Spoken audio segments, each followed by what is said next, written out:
안녕하세요, 잡지입니다. 여러분들은 납치 또는 사고로 인해 실종되었던 이들이 다시 살아서 나타난 경우가 얼마나 된다고 생각하시나요? 정말 영화 같은 탈출로 인해 돌아온 사람들도 있고 모든 것이 사기극이었던 사건들도 있었습니다. 이러한 몇몇 사건들을 저와 함께 알아보시죠.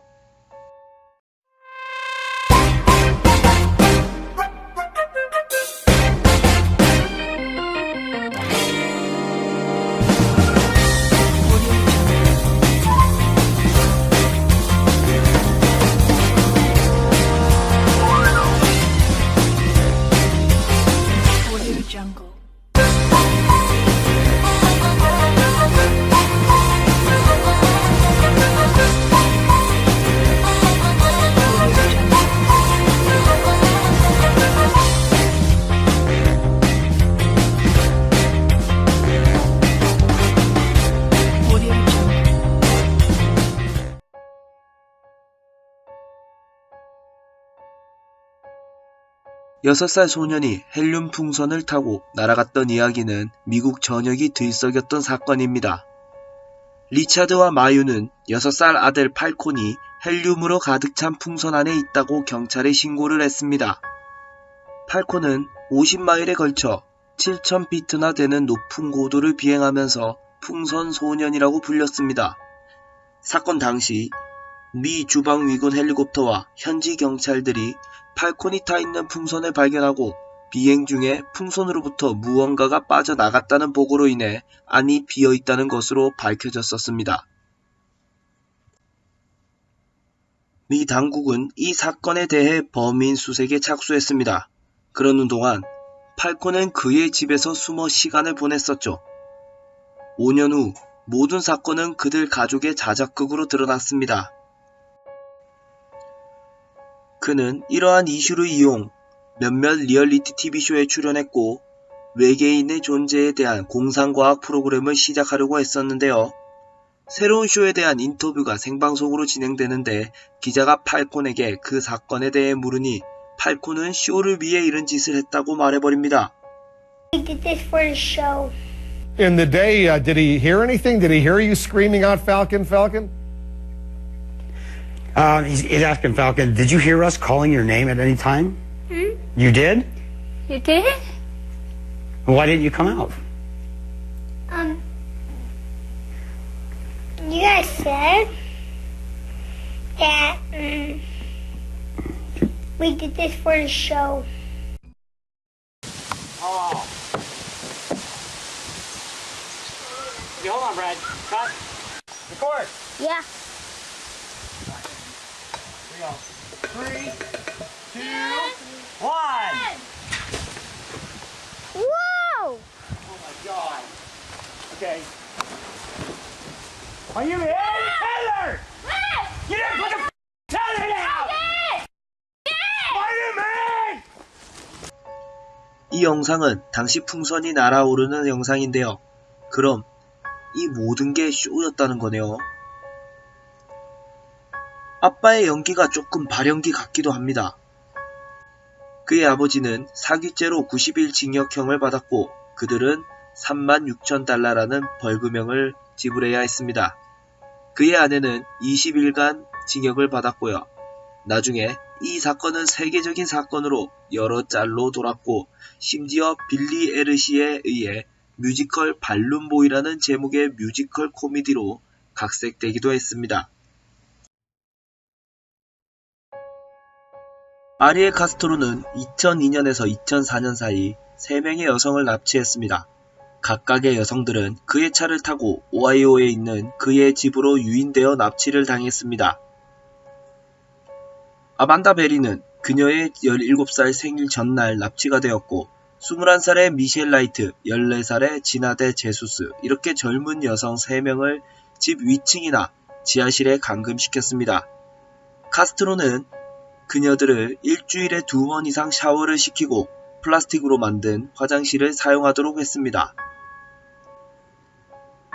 납치당한 여성들은 성적, 정서적 학대를 받으며 죽음의 위협과 여러 번의 임신을 했다는 사실을 일기장에 써 보관을 했었다고 하네요. 그는 심한 폭력과 굶주림을 이용해 유산을 시켰으며 베리는 출산을 허락받아 카스트로의 감독하에 자주 방을 나갈 수 있었다고 합니다. 2013년 5월 16일 카스트로가 문 하나를 잠그지 않은 것을 알고 비명을 지르며 이웃에게 도움을 요청하게 되는 사건이 발생합니다. 이웃들은 문을 뚫고 베리를 탈출시킵니다. 탈출한 베리는 경찰들을 불러 다른 두 여성을 구하게 됩니다. Cleveland 911. Do you need? Hello, please. Help me. I'm Amanda Berry. Do you need police, fire, or ambulance? I'm the police. Okay, and what's going on there? I've been kidnapped and I've been missing for 10 years and I'm here. I'm free now. 이틀 후 카스트로가 체포되었고 카스트로는 937개의 죄에 유죄를 인정받게 됩니다. 피해 여성들은 카스트로는 성중독자라고 주장했고 결국 체포될 것이라는 것을 굳게 믿고 있었다고 합니다. 그는 종신형이나 다를 게 없는 징역 1000년을 선고받았고 한 달 뒤 감옥에서 자살을 하게 됩니다.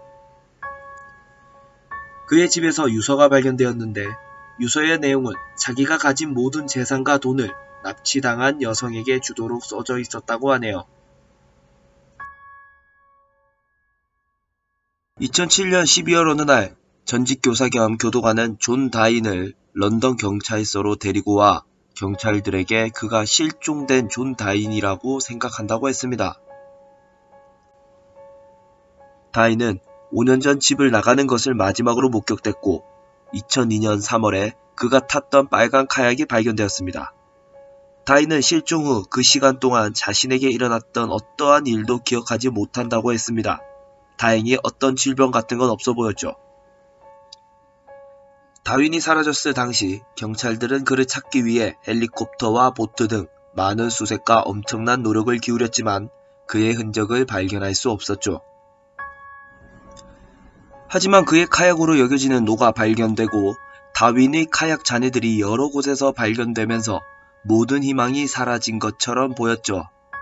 그가 사라진 지 1년 후에 존 다윈은 법적으로 사망 선고를 받게 됩니다.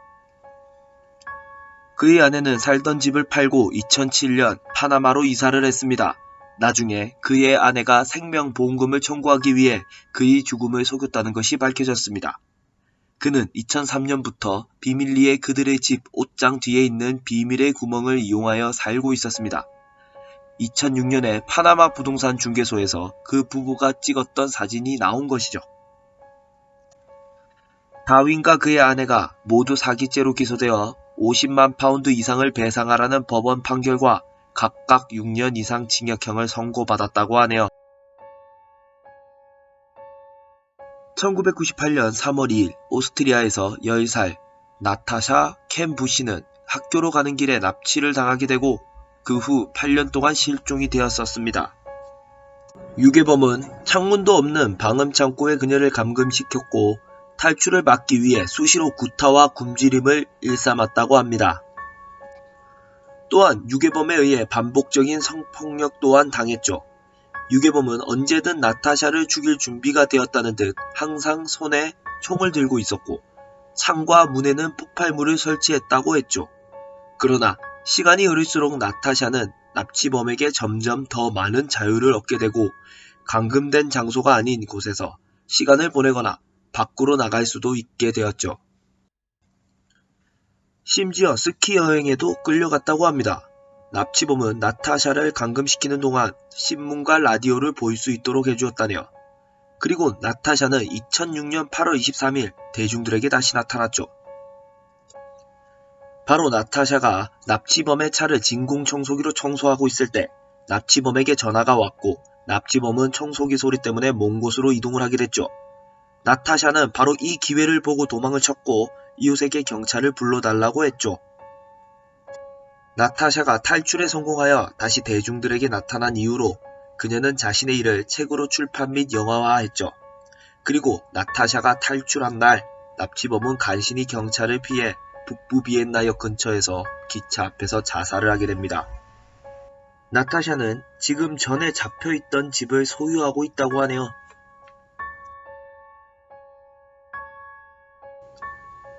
1987년 1월 21일 호주의 가브리엘 내기는 직장에서 아내에게 전화를 걸어 점심을 먹으러 집으로 온다 라고 했습니다. 불행히도 이것이 그녀가 그의 목소리를 마지막으로 들은 통화였습니다. 다음날 가브리엘의 차가 불에 탄 채 길가에서 발견이 됩니다. 그리고 2주 후 그의 은행 계좌에서 돈이 인출이 됩니다. 이 거래 이후 가브리엘은 흔적도 없이 사라지게 됩니다. 그러던 2010년 가브리엘 맥이라는 이름의 메디케어 카드가 신청된 것이 알려졌습니다. 오랜 기간 동안 실종이 되어 사망선언 되기 2주 전에 일어난 일이죠. 그리고 그를 찾는 것을 포기하지 않았던 형사는 바로 그를 찾아내었습니다. 내기의 첫 기억은 머리에서 피를 많이 흘린 것이고 그가 실종되었던 20년 동안 자기가 누구인지를 전혀 기억하지 못했다는 것이 밝혀졌습니다.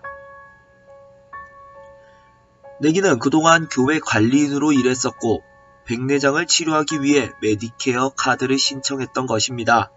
그리고 관리인으로 일하기 전엔 어떠한 이상한 일을 했는지 알코올 중독이 있었습니다. 내기는 자신이 어떤 것으로부터 도망치고 있다고 항상 느꼈었고 20년 만에 그의 가족과 재회하여 기쁘다며 자신이 어떤 범죄에도 가담되어 있지 않다는 것에 행복해했습니다. 가족들 덕분에 내기는 기억의 많은 부분을 되찾을 수 있었다고 합니다.